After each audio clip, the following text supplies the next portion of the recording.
Caraca, a radiação tomou conta da cidade. Sorte que eu tenho esse negócio aqui secreto.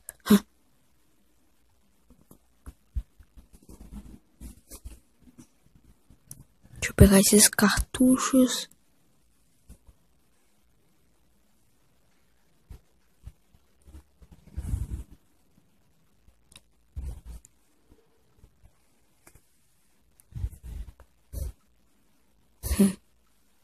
Deixa eu tirar isso que eu não vou precisar. É um senso protetora. Pode atrair atenção.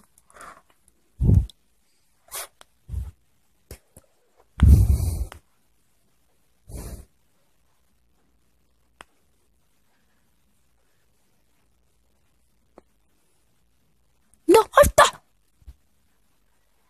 Ai, caraca.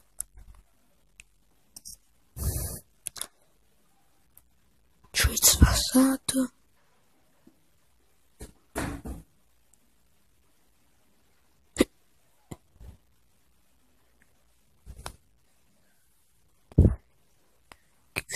Ah, não.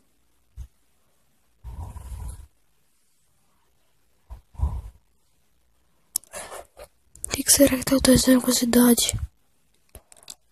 A radiação tomou conta dela. Todos os aldeões estão morrendo.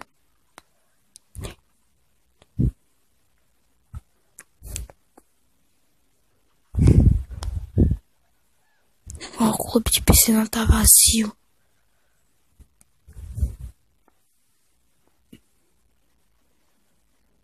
Tomara que ainda tenha mais sobreviventes.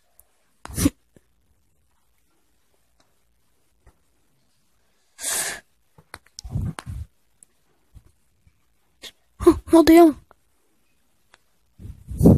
Vai ver ele ser infectado. Deixa eu me esconder aqui.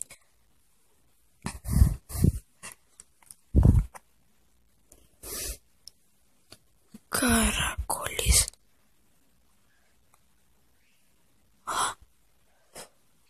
Desculpe, aldeão. Mas como eu não sei se você está infectado. Eu acho que eu vou ficar escondido por aqui. Vou ter que passar a noite aqui.